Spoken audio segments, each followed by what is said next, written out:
les amis, bienvenue sur ma chaîne. Je suis Martine et je vous présente mon 21e bilan couture. Alors ce que je porte aujourd'hui, c'est la robe Martini de la Maison Victor. C'est un modèle qui était paru dans le premier numéro de la Maison Victor en 2013. Et ce numéro-là a été réédité l'année dernière ou l'année d'avant, je ne me souviens plus. Donc je l'avais acheté au moment de sa réédition. Et j'avais flashé tout de suite sur cette petite robe que j'aime beaucoup, avec ses découpes princesse. C'est une découpe qui me sied particulièrement. Et j'aimais beaucoup l'encolure asymétrique de ce modèle. Donc voilà. Alors je vais y aller chronologiquement.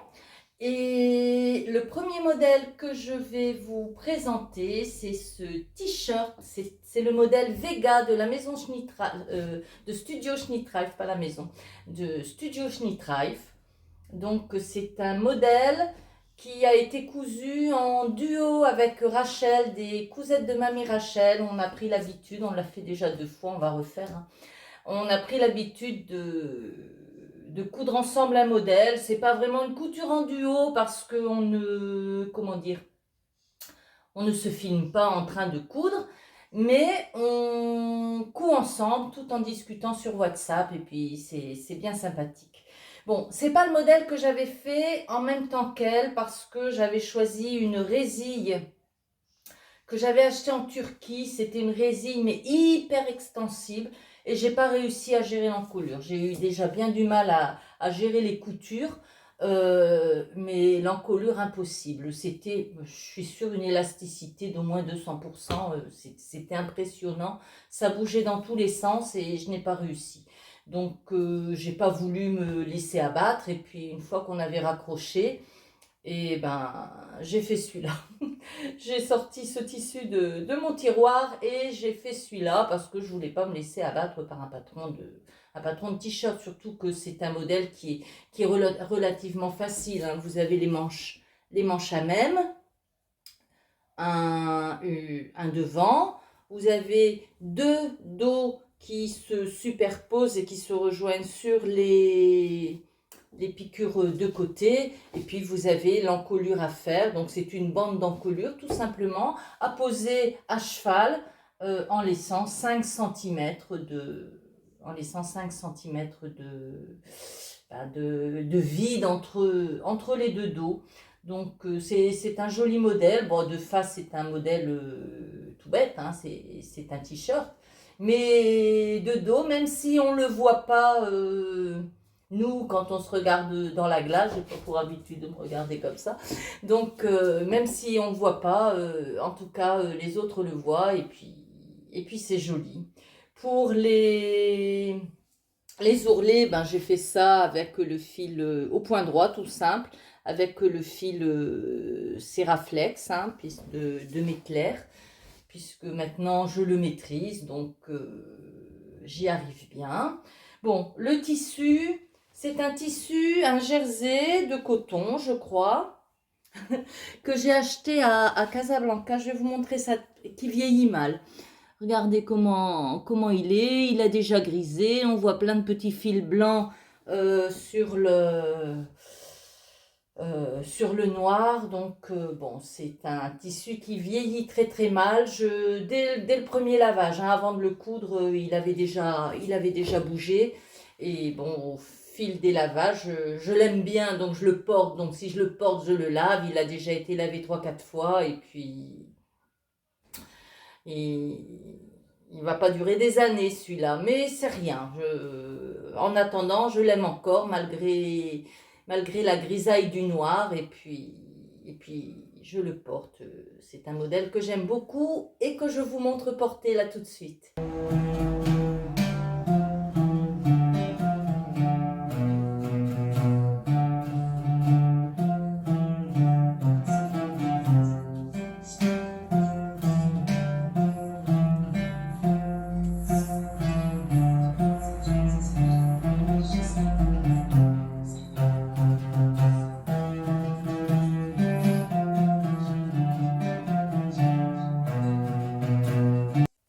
Le deuxième modèle que je tiens à vous présenter, c'est la robe Charlie, de la robe du chat, en association avec une autre dame, mais dont j'ai oublié le nom, je vais vous le mettre là en dessous. Donc voilà, la robe Charlie, hein, qui a fait l'objet d'un challenge et qui, à l'occasion de ce challenge, le patron a été gratuit. Donc je l'ai téléchargé. Je n'ai pas participé au challenge parce que j'ai pas toujours le réflexe de mettre ma photo. Les photos ont été prises, mais après j'oublie et je l'ai pas mise sur Instagram. Donc bon, c'est pas grave, hein. D'autres personnes gagneront à ma place. De toute façon, il y avait peu de chances que je gagne, donc c'est pas grave. Mais la robe est là. Alors, pourquoi je l'ai faite? Je l'ai faite pour voyager. Je l'ai faite au Maroc, je l'ai faite pour faire mon voyage de retour en France, parce que c'était un modèle ample qui ne m'aurait pas gêné sur le corps. C'était un modèle sans manches. Je n'ai pas pour habitude de faire des modèles sans manches, mais je l'ai fait quand même en me disant que bon, bah, il faut un peu casser ses habitudes. Bon, j'ai eu froid, je dois vous avouer, l'aéroport climatisé, l'avion climatisé, j'ai eu froid pendant tout le voyage. Mais bon, tant pis.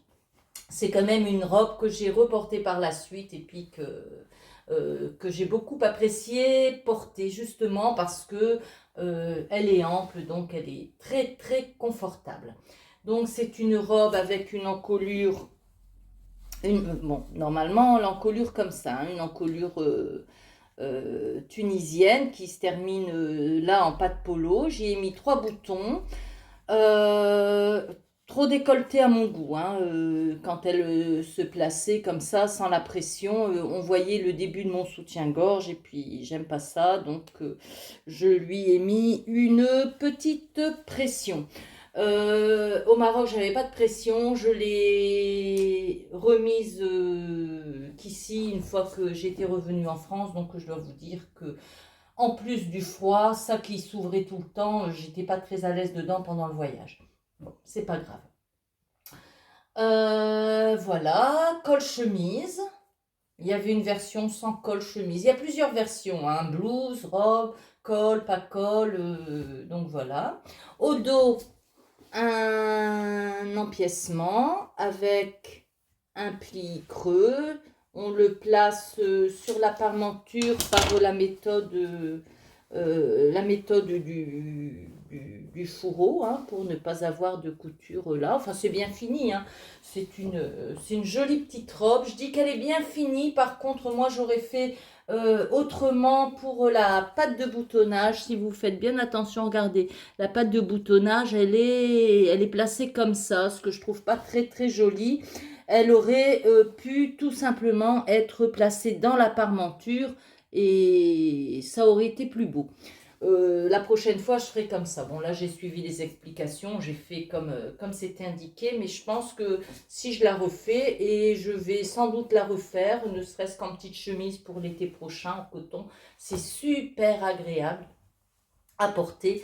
Donc, je referai, mais en mettant la pâte de boutonnage dans la parmenture pour que la finition soit plus jolie.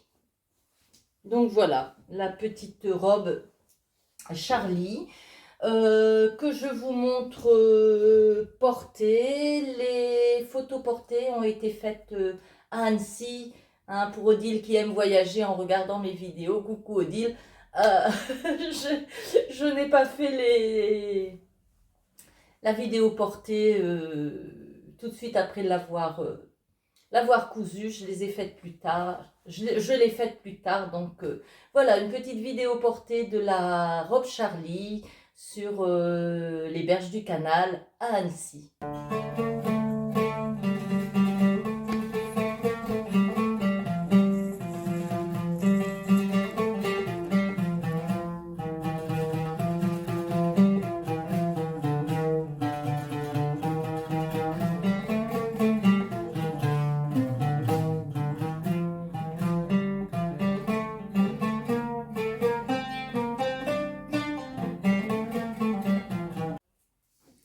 Je me suis refait un soutien-gorge.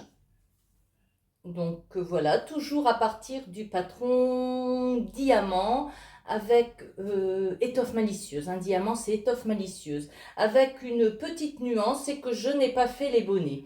J'avais pour habitude d'acheter mes soutiens-gorge en vente à domicile, des soutiens-gorge de la marque Luxam. Et comment dire, qui sont chers, hein. Il faut compter 70 euros le soutien-gorge, c'est quand même cher.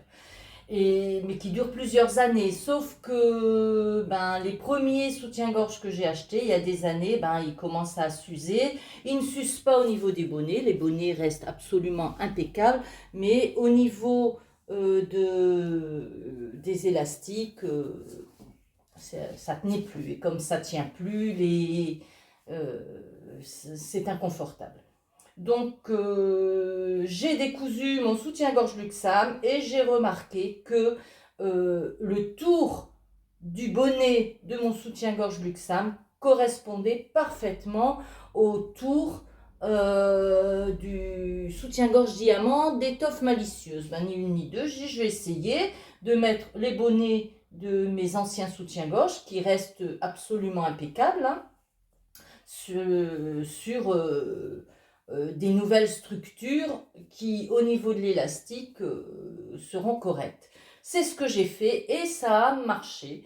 Donc voilà, j'ai pris des chutes de tissu, hein, ça c'est les chutes de tissu de ma robe Amanda, ça c'est du jersey de viscose que j'ai doublé de PowerNet. Et puis voilà, ni une ni deux, j'ai suivi le patron en sautant l'étape des bonnets et ça a marché. Voilà, j'ai un nouveau soutien-gorge qui me va. Par contre, dans le bas, je l'avais fait au Maroc. Et sur place, j'avais de l'élastique de sous-bande qui était quand même assez large, qui était fort, qui avait peu d'élasticité, ce qui fait que je me suis retrouvée avec un soutien-gorge tellement serré que je pouvais même plus respirer.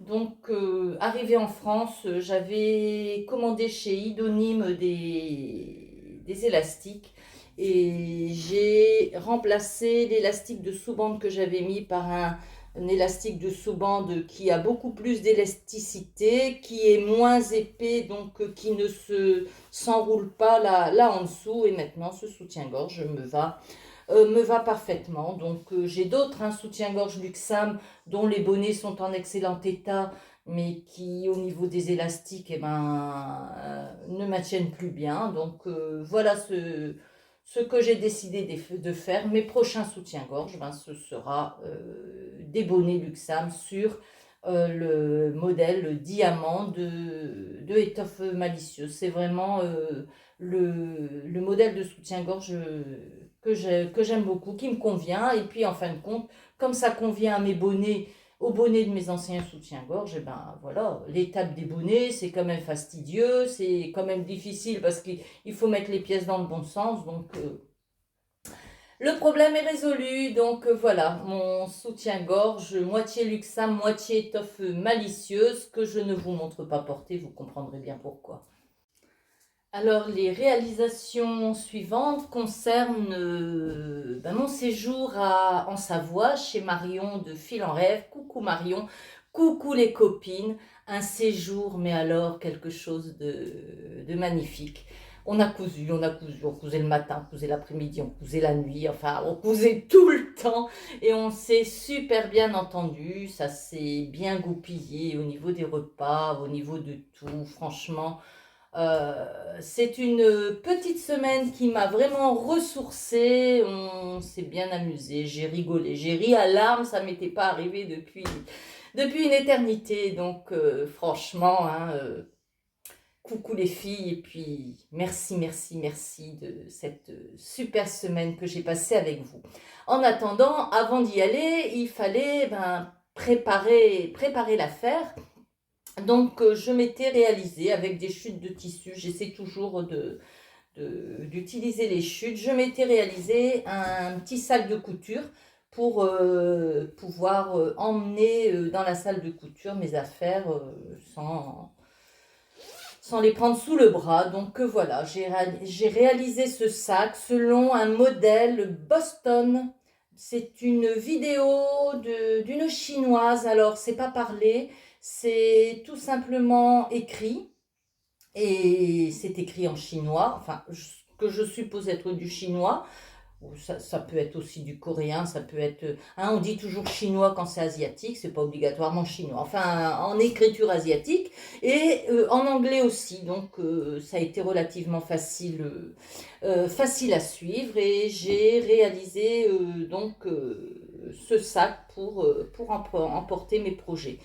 J'ai pris que des chutes de tissu, partout, à l'intérieur, à l'extérieur. Regardez, j'ai fait des bandes que j'ai matelassées sur de la ouatine pour faire ce sac.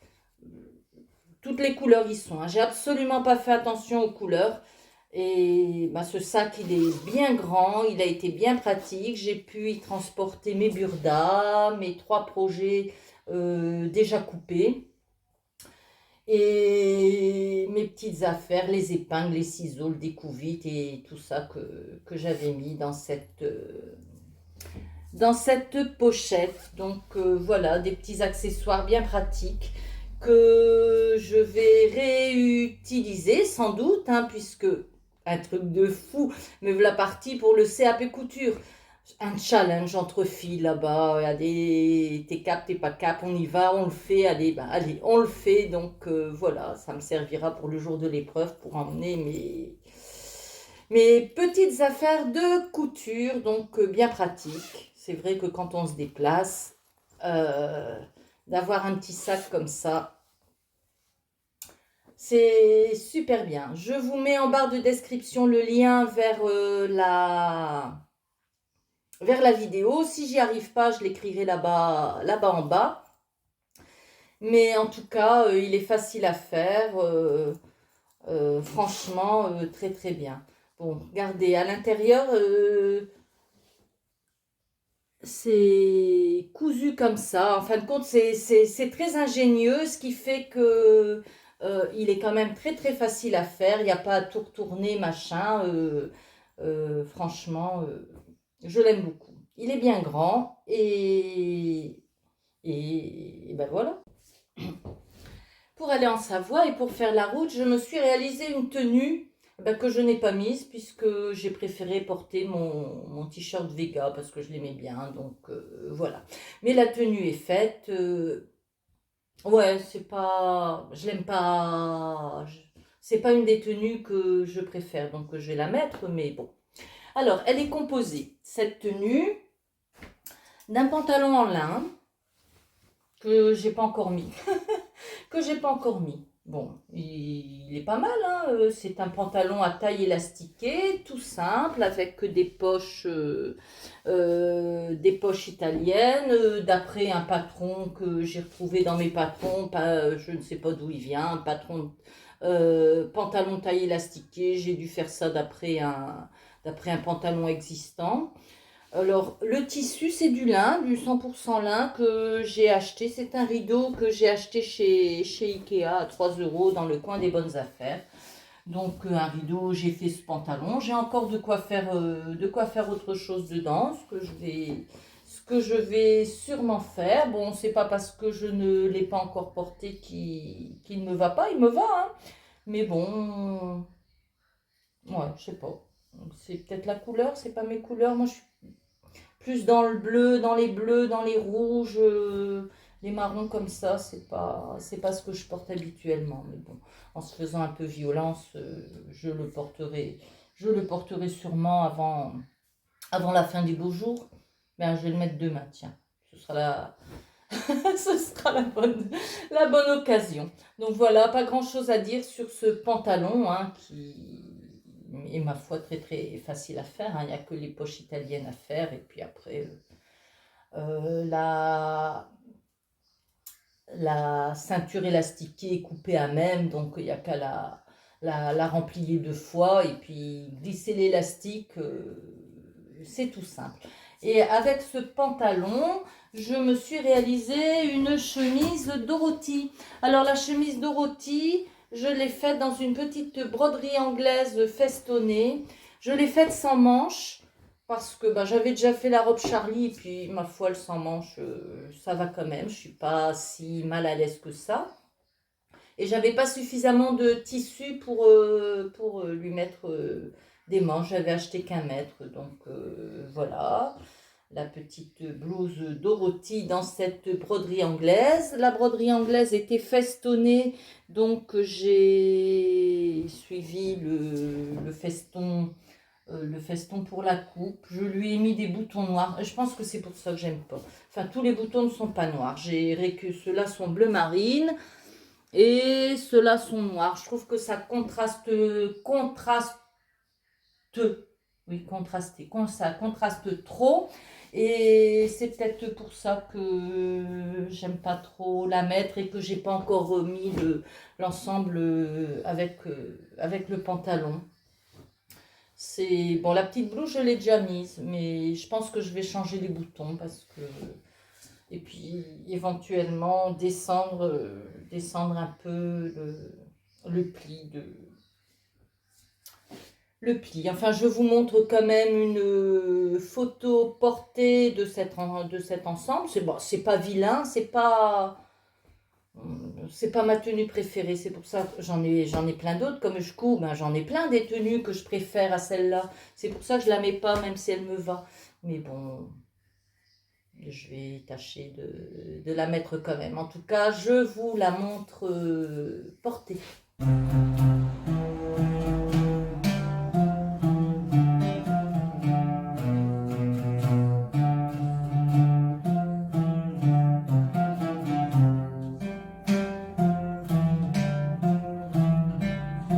Alors, je vais vous présenter maintenant les réalisations que j'ai faites pendant le séjour couture.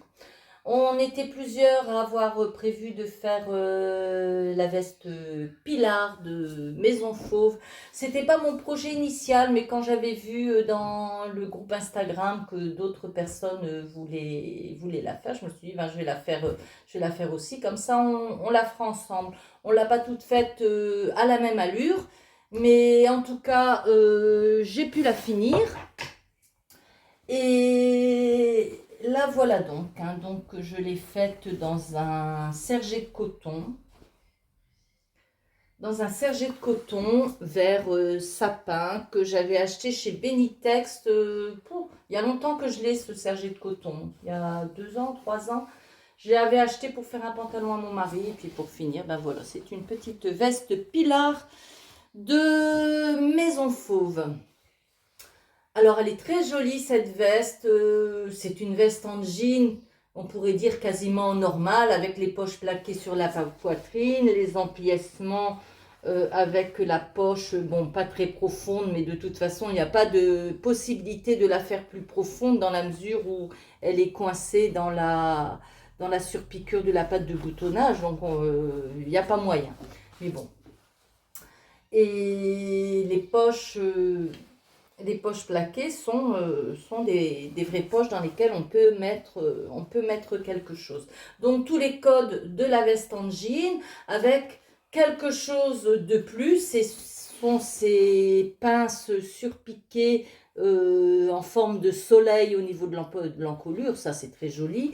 Et moi ce que j'adore, c'est ce pli dans le dos. Je trouve vraiment que ça donne un cachet à la veste. En plus, c'est pas très difficile à faire. Hein. Pour moi, la difficulté, ça a été de faire ces poches-là, dans la façon de placer les marges de couture avant de piquer la poche. Bah, autrement, c'est long à faire parce qu'il y a des surpiqûres, mais c'est pas si difficile que ça. Vous voyez, j'ai quand même replié les manches parce qu'elles sont un peu longues. Quand je la referai, je repiquerai, je raccourcirai un peu les manches. J'ai fait les surpiqûres en fil de coton. Je me mets par rapport à la lumière. Je ne suis pas bien placée là. J'ai surpiqué en jaune, en fil de coton jaune, tandis que la veste a été cousue en fil de polyester noir. J'avais pas de vert. Donc voilà, alors l'avantage de coudre ça au séjour couture, c'est que j'avais emmené ma machine à coudre, donc j'avais ma machine à coudre, plus une autre machine qui était mise à disposition par le gîte de Marion. Donc ben voilà, une enfilée en noir, l'autre enfilée en jaune. Ah ben, il n'y avait pas besoin de défiler, de renfiler, parce que c'est quand même assez long. S'il y avait fallu en plus renfiler la machine à chaque fois qu'on fait une surpiqûre, ça aurait pris évidemment beaucoup plus de temps. Donc voilà, cette veste Pilar. Et puis pareil, les bandes de bas de manche, enfin tout est bien expliqué. Oui, la seule difficulté que j'ai eue, ça a été un petit peu au niveau des poches. Bon, je l'ai commencé le premier jour. La couture, c'est quand même une activité assez solitaire qui demande de la concentration. Là, on était 8 dans l'atelier, ça papotait de partout, la concentration était plus difficile. Le premier jour, ça a été difficile de se concentrer dans cette effervescence, je vais dire. Et puis après, je me suis habituée. Mais comme les poches, c'était à faire en premier, alors je ne sais pas si j'ai eu du mal à me concentrer parce qu'il y avait du bruit autour de moi et de l'agitation autour de moi, ou parce que c'est un petit peu difficile. Je n'en sais rien. Toujours est-il que ça a été ma difficulté. Pour le reste, ça a été de la minutie, bien sûr, pour les surpiqûres, du temps, parce qu'il faut surpiquer, parce qu'il y a beaucoup de pièces, mais globalement, ça n'a pas de grandes difficultés. Je remercie encore Graziella pour les boutons qu'elle m'a offerts gentiment. On était allé à Annecy et j'ai oublié d'acheter les boutons. J'ai acheté du tissu, mais j'ai oublié d'acheter les boutons pour finir ma veste en jean. Elle faisait la veste Aria de la maison Victor et qu'elle n'a pas terminé, donc elle m'a refilé ses boutons, ce qui fait que j'ai pu la terminer sur place. Donc voilà, la veste Pilar, de devant, de dos. Oh, je l'adore cette veste. Et je vous la montre portée là tout de suite.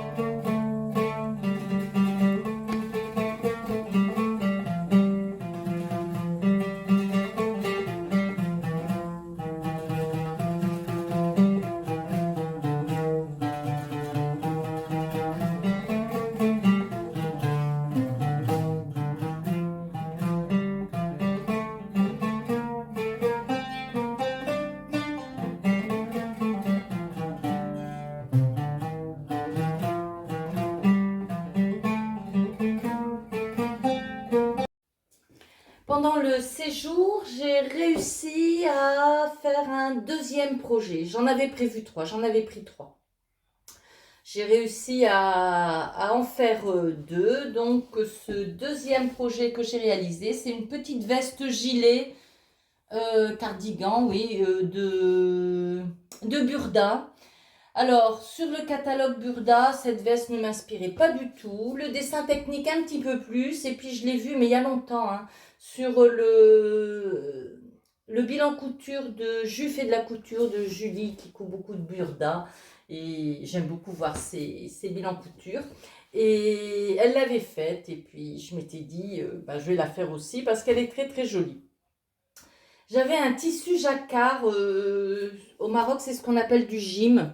J'avais un tissu jacquard gym que j'avais acheté à Casablanca dans un magasin dans les rues piétonnes qui s'appelle Nargis. J'aime beaucoup aller dans ce magasin-là.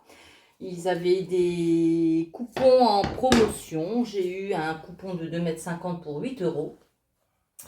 Par contre, je le trouvais aussi joli sur l'envers que sur l'endroit et j'étais incapable de choisir ma couleur. Ni une ni deux, j'ai fait la veste réversible. Hein, c'est-à-dire que j'ai fait 2 vestes identiques. J'ai laissé une ouverture dans la manche et j'ai doublé la veste en faisant une surpiqûre tout le tour de la veste, de l'encolure, des devants, et puis ce qui fait qu'elle est absolument réversible. Comme il n'y a pas de bouton, hein, généralement je les porte ouvertes. Comme il n'y a pas de bouton, écoutez, Elle peut se porter des deux côtés selon l'humeur. C'est un modèle qui est relativement... Il y a des fils qui... Ah, j'ai oublié, regardez, mon fil de bâti. J'ai oublié de l'enlever. Et je l'ai porté, hein. Et je l'ai porté avec le fil de bâti. Bravo, Martine. Allez, hop, il est parti. Voilà. Donc, que je vous explique que c'est... vous avez un empiècement. Non, il n'y a même pas d'empiècement. Vous avez le... Si. Vous avez que c'est pas un empiècement, mais le dos est plus long et redescend plus bas que la ligne d'épaule. Donc vous avez un dos, deux devant, deux manches, tout simple. Hein, les manches sont même pas des manches tailleurs. Par contre, vous avez une pince à la manche pour lui donner de l'aisance au niveau du coude. Et franchement, c'est une veste qui est très très confortable. Voilà, une veste gilet, hop, elle est mise. Je me recule un peu, non, vous voyez pas mieux. Si je fais ça, vous la verrez peut-être mieux. Attendez. Voilà. Bon, elle ne va pas avec ma robe en dessous, mais avec un pantalon bleu marine et un haut blanc, blanc ou crème plutôt, hein, elle sera parfaite. Donc la voilà d'un côté et puis la voilà de l'autre côté. Elle a été relativement vite à faire, c'est un modèle vraiment facile, pas compliqué, bien taillé chez Burda, c'est toujours bien, c'est toujours bien. Toujours bien taillé. Si mes souvenirs sont bons, j'ai dû, je dis c'est bien taillé, j'ai quand même dû réduire la couture d'épaule de 2 cm. Hein. Ça descendait un petit peu trop bas, mais bon, ça on le voit à l'essayage, on retaille et puis ça va. Hein. Donc voilà. Allez, je vous montre quand même des vidéos portées. Quand j'ai fait les vidéos portées dans le jardin de Marion, je l'avais mise de ce côté-là et j'ai oublié de vous la montrer de l'autre côté. Donc, allez, je vous la montre un peu plus longtemps de l'autre côté, comme ça, vous me direz le côté que vous préférez. Moi, j'ai du mal à choisir, en fin de compte, quoique ce côté-là, avec un pantalon bleu marine, ça va être joli. En fin de compte, ce sera selon l'humeur, je la mettrai soit d'un côté, soit de l'autre. Allez, je vous la montre. Je vous la montre de ce côté-là et vous montre tout de suite la vidéo portée où elle est portée de l'autre côté.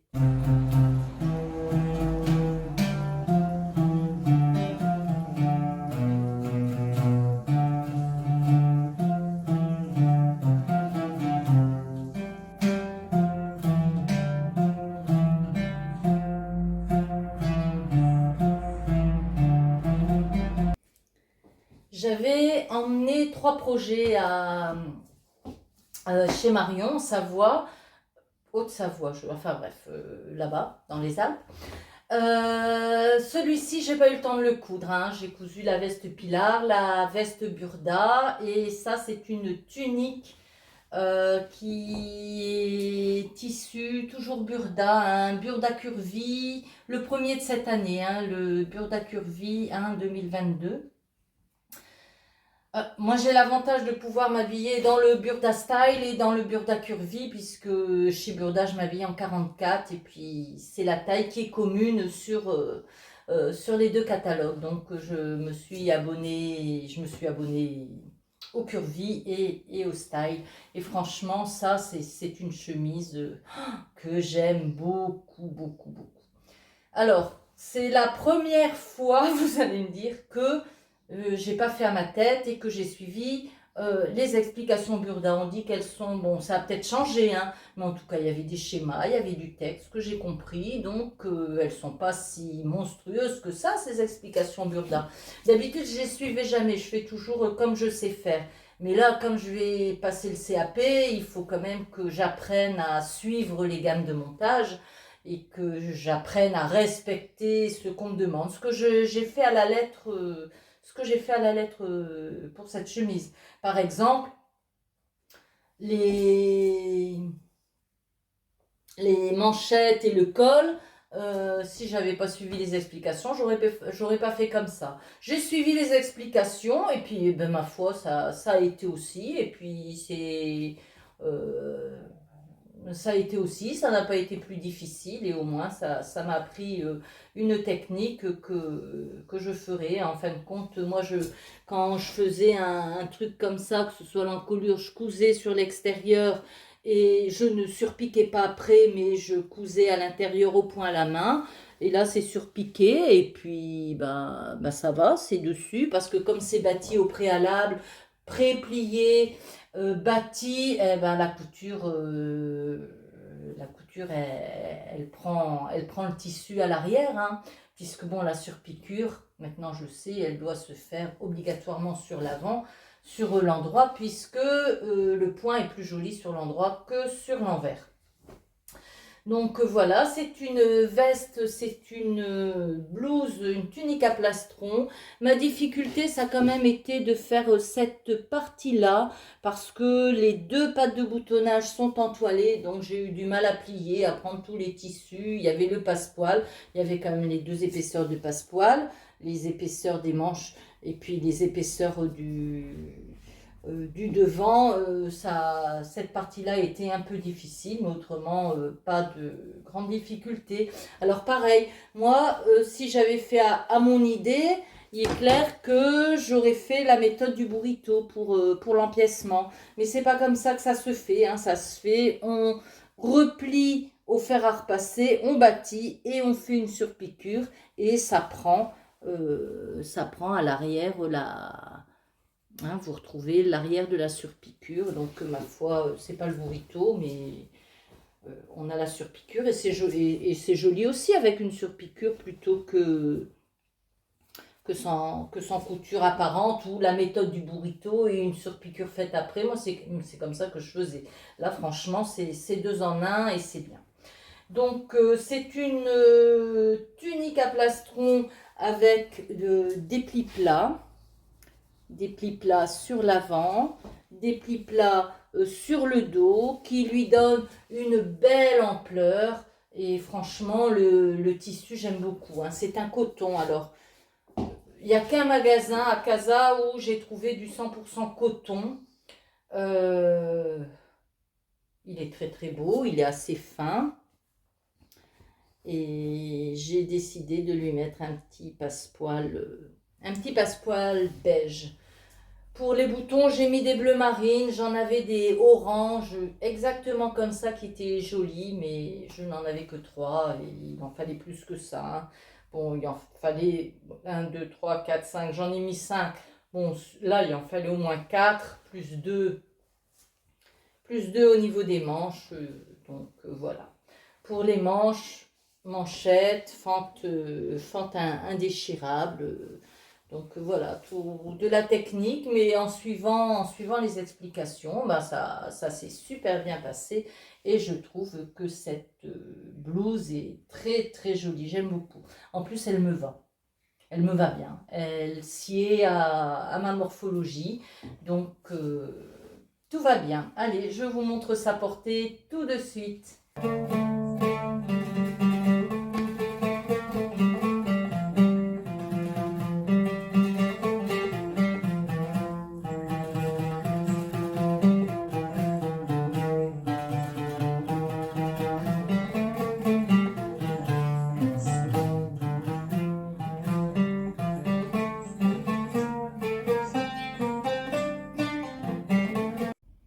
Et voilà donc ce bilan couture terminé. N'oubliez pas de participer au bilan, non pas au bilan, au concours de mes 1000 abonnés. Bon, mes 1000 abonnés, je les ai eu au mois de mai, mais le concours, il se passe maintenant. Donc, vous avez la vidéo précédente que vous retrouverez sur ma chaîne. Il suffit de mettre un petit commentaire pour pouvoir participer. Et ben, je vous souhaite une bonne continuation, des belles cousettes, et puis je vous dis à bientôt, bye bye.